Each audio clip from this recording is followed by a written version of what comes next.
प्रिय श्रोता और दर्शकों, जय श्री राम। आज हम आपसे एक नया संवाद सुनाने जा रहे हैं, जो कि रामचरितमानस के रूप में देश भर में प्रसिद्ध है।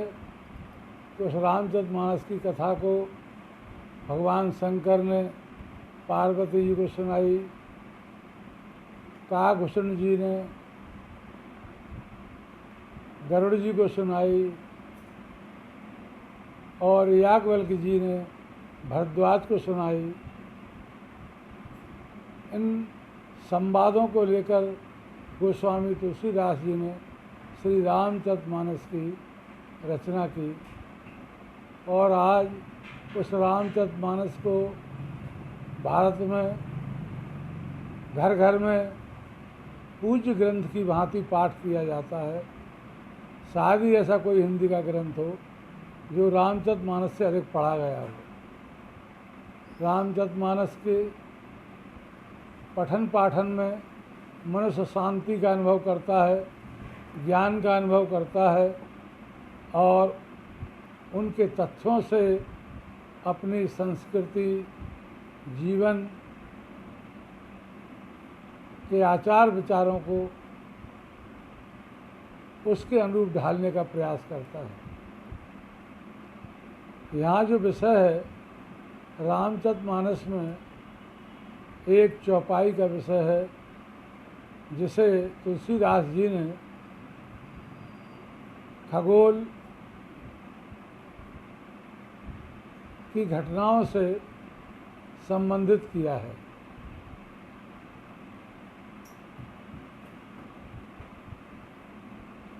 तुलसीदास जी जिस प्रसंग को उन्होंने राम वनगमन के समय उठाया है, उसी का स्पष्टीकरण हम खगोल विज्ञान के सैद्धांतिक गणित के रूप में आपके सामने ला रहे हैं। तुलसीदास जी वनगमन के समय भगवान श्री राम, माता सीता और लक्ष्मण जी को वनगमन में चलते हुए देखते हुए और उनकी शोभा का वर्णन करते हैं। तुलसीदास जी कहते हैं, राम लखन सिय सोहत कैसे, ब्रह्म बीच बिच ब्रह्म जीव बिच माया जैसे।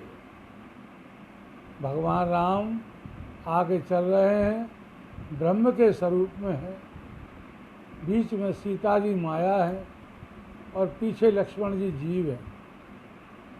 यह उपमा उन्होंने भगवान राम लक्ष्मण सीता को दी है। वैसे भी जब रामचरितमानस के श्री राम या वाल्मीकि के श्री राम परब्रह्म परमात्मा है, तो ब्रह्म कहने में कोई नई बात उनको नहीं लगी और उनकी जो परछाई हैं, उनकी जो प्रतिबिंब सीता जी हैं, उनकी आद्या शक्ति हैं वो, तो वो माया होना उनका स्वाभाविक है। और पीछे जो लक्ष्मण जी जीव चल रहे हैं, वह मनुष्य की जीवन में आत्मा को अनुभव करने के लिए, शरीर को अनुभव करने के लिए, संसार को अनुभव करने के लिए जीवात्मा के रूप में ही मनुष्य खड़ा होता है। किंतु जीव शब्द की संज्ञा को किसी पदार्थ की तरह, किसी भी वस्तु की तरह दिखाया नहीं जा सकता। तुलसीदास जी ने बहुत विचार किया कि ब्रह्म भी जो है वह अलग है, संसार में एक साथ सबको नहीं दिख सकता। कैसे यदि वन गमन के समय राम जी को हम ब्रह्म कहते हैं तो वनवासी ही उन्हें देख पाएंगे।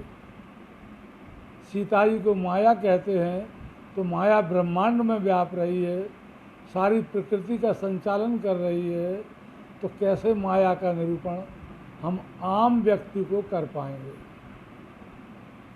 जीवात्मा, माया, ब्रह्म, ये तीनों सत्य जो है संसार के सभी दर्शन शास्त्रों में, विश्व के सभी ज्ञान वीथियों में ये तीन बातें बिल्कुल एक जैसी हैं कि ब्रह्म अलग है, माया अलग है, जीव अलग है।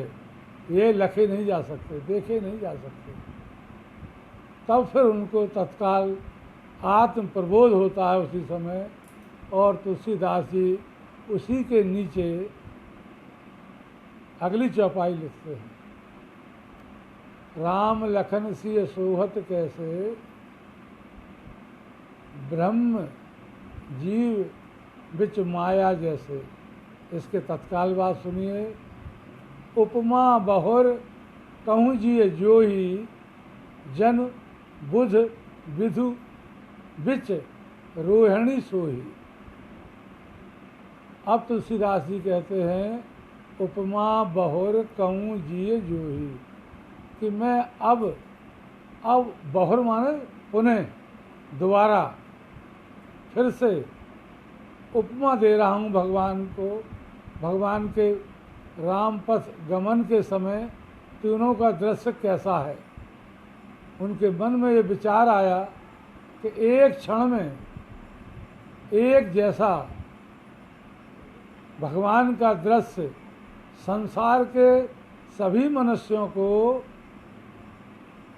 एक समान दिखाई दे, बिना किसी प्रयास के दिखाई दे। मनुष्य के द्वारा बनाई हुई कोई झांकी ना हो, मनुष्य के द्वारा लिखा हुआ कोई प्रकरण ना हो, कोई शास्त्र ना हो, और भगवान, माया और जीव, इन तीनों की स्थिति जो है मनुष्येतर हो, अर्थात मनुष्यकृत ना हो, प्राकृत हो, स्वयं में प्रकट हो। जैसे भगवान जो है अलग है, दिखाई नहीं दे सकता, किंतु सर्वव्यापी माना जाता है। आखिर वह प्रकट कैसे हो?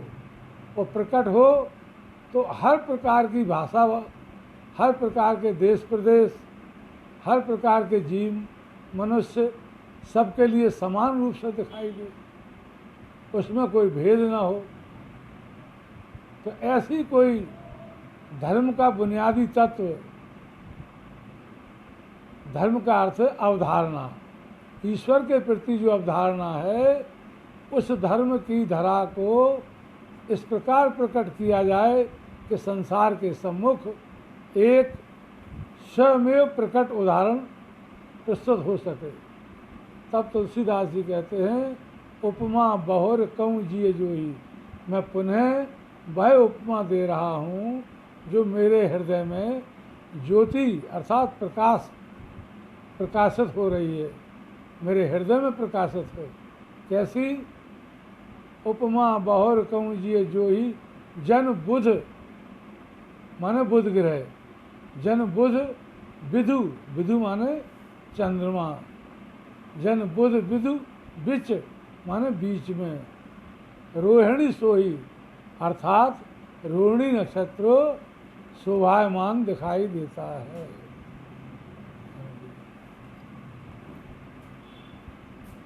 किस प्रकार सुनाई देता है, किस प्रकार दिखाई देता है?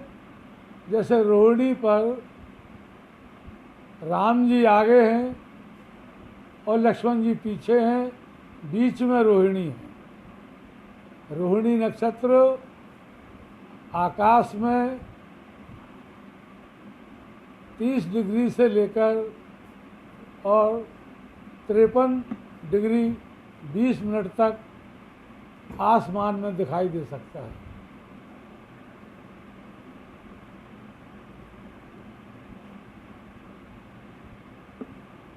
कहाँ से? मेष राशि 0 डिग्री से लेकर 30 डिग्री तक है, वृष राशि 30 डिग्री से लेकर और 60 डिग्री तक है, किंतु एक राशि में 2.25 नक्षत्र होते हैं। इस प्रकार वृष राशि में कृतिका का 1 चरण, भरणी का 4 चरण, 5 हो गए, अश्विनी भरणी कृतिका, रोहिणी और रोहिणी के 4 चरण और मृगशिरा के 2 चरण, 4 2 6, भरणी के 4,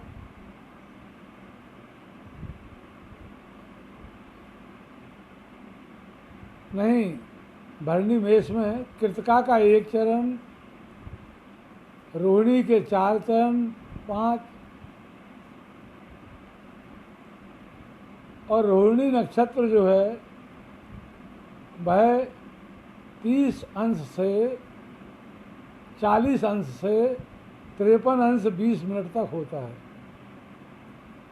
किंतु रोहिणी नक्षत्र पर बुध की स्थिति और चंद्रमा की स्थिति होना आवश्यक है। भाई कैसे? चंद्रमा तो महीने में 1 बार रोहिणी पर होता ही है, किंतु बुध ग्रह वर्ष में 1 बार आता है। अतः जब वर्ष में 1 बार बुध ग्रह रोहिणी पर हो तब चंद्रमा का होना जरूरी है। तो चंद्रमा अक्षय तृतीया को रोहिणी पर होता है। अब अक्षय तृतीया पर रोहिणी नक्षत्र हो और बुध ग्रह भी हो, ये तभी संभव है कि जब सूर्य का प्रकाश विलुप्त हो और बुध ग्रह आकाश में दृश्य हो, क्योंकि सायंकाल में ही चंद्र नक्षत्र रोहिणी दिखाई दे सकते हैं।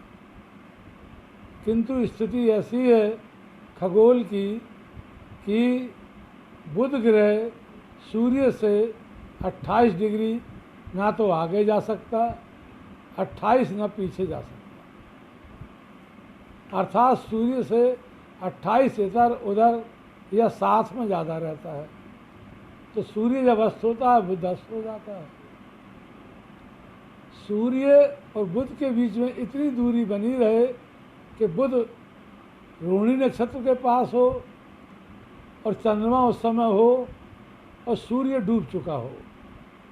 तो ऐसी बारीक सूक्ष्म ग्रह स्थिति का होना ना तो मनुष्य के हाथ में है और ना ही पृथ्वी पर कोई ऐसा बड़ा तकनीकी मिशन है कि ग्रह नक्षत्रों को चला सके। यह तो एक आकाश की स्वयं घटना है, दुर्लभ घटना है। किंतु ऐसा संयोग यदि हम देखें तो स्वशाला पंचांग में देखें या लैपटॉप पर देखें कि वो दिखाई दे वह क्षण शाम को 48 मिनट के केवल समय होता है।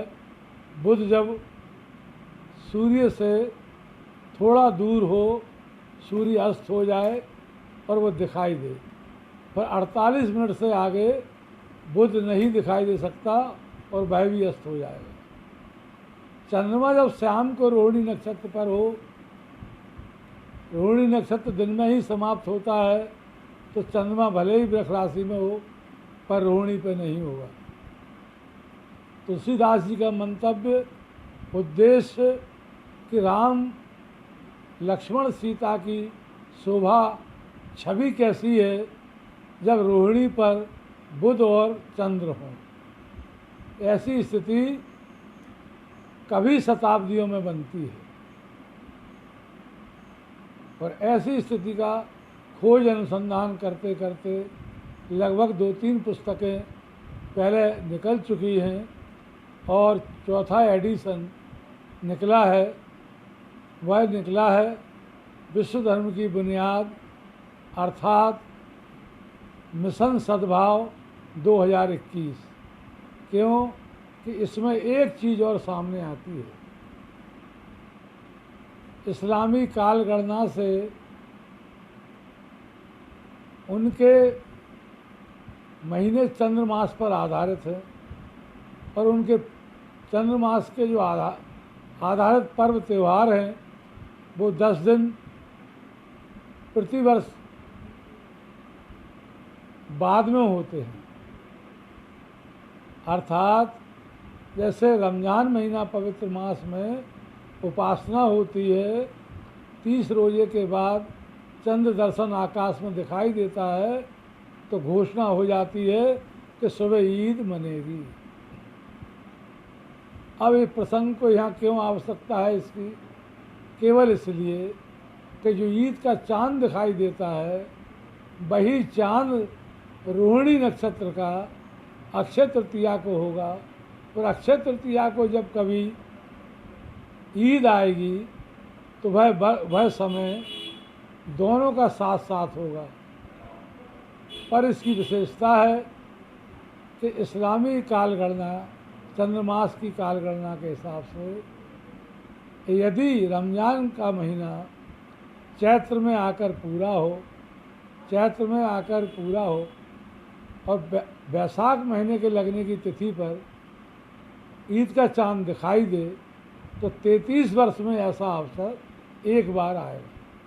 चलिए मान लिया 33 वर्ष में एक बार आ गया, किंतु जरूरी नहीं है कि उस वर्ष जो है रोहिणी नक्षत्र ही हो। जरूरी नहीं है कि चांद रोहिणी पर तो हो कि बुध वहाँ दिखे चंद्र के ऊपर, जैसा कि इस्लामी ध्वज में कहीं भी आप देखेंगे चंद्र के ऊपर एक सितारा बना होता है। यह वस्तु स्थिति आकाश में ठीक वैसी है जैसी तुलसीदास जी लिख रहे हैं, राम लखन सिय सोहत कैसे, ब्रह्म बीच बिच माया जैसे, उपमा बहुर कहूँ जिय जोही, जन बुध विदु बिच रोहिणी सोई। रोहिणी नक्षत्र का ही चंद्रमा तब होगा जबकि रमज़ान का महीना चैत्र मास पूरा होकर बैसाख के महीने में ईद मनेगी तो वो चंद्रमा की जो छवि होगी वो सितारा बुध ऊपर दिखाई देगा। तो ठीक ऐसा चंद्र बिंदु जो ऊपर अपन किसी अक्षर पर चढ़ाते हैं, जैसे